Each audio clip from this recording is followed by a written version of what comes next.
Looking back at the 2017 election campaigns, there's one very nagging question that a lot of Kenyans have been asking. Where did Raila, Orengo and NASA get all that highly sensitive information that they've been releasing to the public? Where? Yeah?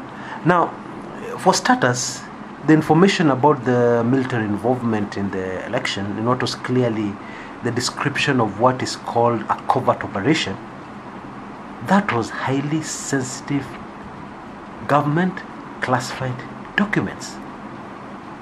Where did Raila and company get it from? Yeah. Now, just bear with me for a minute. Let's deal with one issue at a time. Yeah. I know a lot of you will start saying, "Oh, the information was not credible." Blah blah blah. Was the information credible or not? Blah blah blah. Okay. Now, let us just dwell on one issue at a time. Okay. Let us leave alone for now the credibility, but I can tell you those documents are credible. In fact, a member of the military confirmed that they were in fact credible. And anybody who is familiar with security in this country will tell you they are credible. Okay? Take my word for it, they are credible. But anyway, let's leave that argument for another day. My argument right now is, how did Raila get such highly classified documents? How? And even stranger, this would mean that there was a leakage somewhere, yeah? Somebody leaked out highly classified government documents. By the way, that's illegal. It's a very, very serious offense, but nobody has been arrested. So let's come back to the question. Where did Raila get all this highly classified information? Yeah? And even more recently, there was the raid a lot of people are saying it never happened. The raid on the NASA tallying office in Westlands. Okay? Many people say it never happened. It was not captured on CCTV. Nobody took the time to use their smartphone to capture what was happening. I really laugh at the way people reason in this country. Yeah? It's not that people can't think, but you see, when you get emotionally involved in something, your brain blocks every thought that would be against your side. Yeah? Yeah? This is a useful aside, so let me dwell there for a minute. Now you imagine 15 armed men with AK-47s have come into the office and told you to lie down. Yeah?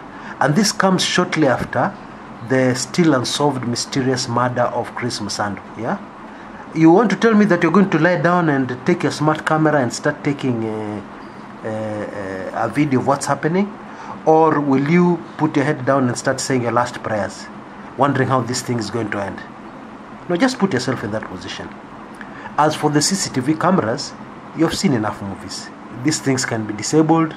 There are so many things that can be done. You can put a loop on them so that they repeat what happened 30 minutes ago as things are happening. There are so many things you can do with the CCTV cameras. And our security people are very trained in that. Yeah, and even that is just too much hard work. What they do, they just go to the central command where the CCTV is going through, and they remove the relevant information. They just delete it. Simple. Yeah. So CCTV is neither here nor there. Yeah. Anyway, back to our issue. After this incident, which many people say did not happen, Bwana Orengo has actually given us the names of 5 of the 15 officers who took part in the operation. Now, where could Orengo have gotten that information? I mean, this is sensitive internal police information. I mean, not anybody can just walk in and get the information. Yeah, the same with the classified information. The classified information concerning the military was pointing to meetings of the National Security Council involving the head of state. Some of those meetings right inside State House. What? Where did Raila get this information from? Now, this should be a point of concern for many people. Those who understand the way security works in our country, this is worrying. And I think this election thing is bad for the country because it has put us in a place where nobody's asking the right questions. Yeah, it is all about side. Like now, I know some NASA supporters will start throwing stones at me. Oh, you know, why are you against NASA? No. I'm not against NASA. I'm not against Jubilee.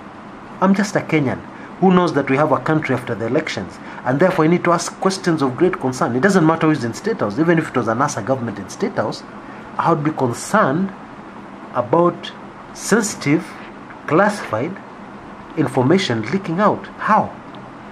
Now, the fact that nobody has been arrested, at least not yet, concerning the classified documents concerning the military, and the fact that these documents, this information has continued to leak out, may suggest one shocking thing.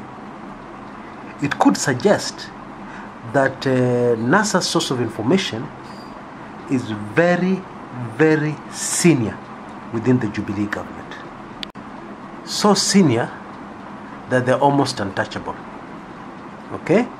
Now, of course, the other thing I must point out very quickly is that even after the leakage of the classified information, the information also reveals another illegality. Yeah, actually several illegalities. One, for you to be able to use the military on Kenyan soil, you would need approval by parliament. Okay, that's number one.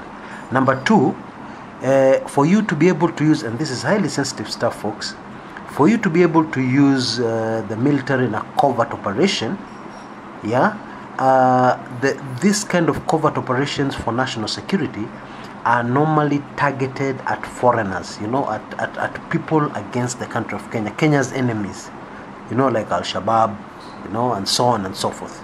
Okay, for you to create a covert operation designed to win a political contest, what? That is way off the charts. That is not supposed to happen. So I guess the reason why we have not seen any prosecutions yet is because already what was discovered is even a bigger crime than the leaking of the information. That's the truth. Now, covert operations are highly sensitive in any country. Every country has them. Yeah, and they have specific objectives. The idea is to keep the country safe. And one wonders, how do you argue that you're keeping the country safe by stopping a Raila Odinga presidency? Because that's really what all this is telling us. The whole idea was this is a covert operation for security of the state, and Raila Odinga presidency is a threat to the security of the state. Now, I know this statement might sound very far-fetched to some of you. Fortunately, it will not sound far-fetched to members of Club 1999, and even those who have read my book about Mystery Monday. I wrote a book shortly after the 2013 elections called Mystery Monday, which tried to unravel some of the mystery concerning that particular election.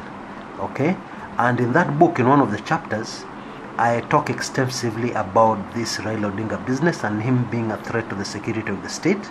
As far as a lot of security organs have always looked at him that way. Yeah, for many years. This thing didn't start yesterday. Okay, and now that would be very useful for most of you to read who want to know a bit more about this subject. But take my word for it, this man has always been viewed as a threat. Okay, a threat in many ways, and especially a threat to the security of the state. As odd and as strange as it looks, that is the truth. Until next time, this is Chris Kumekucha.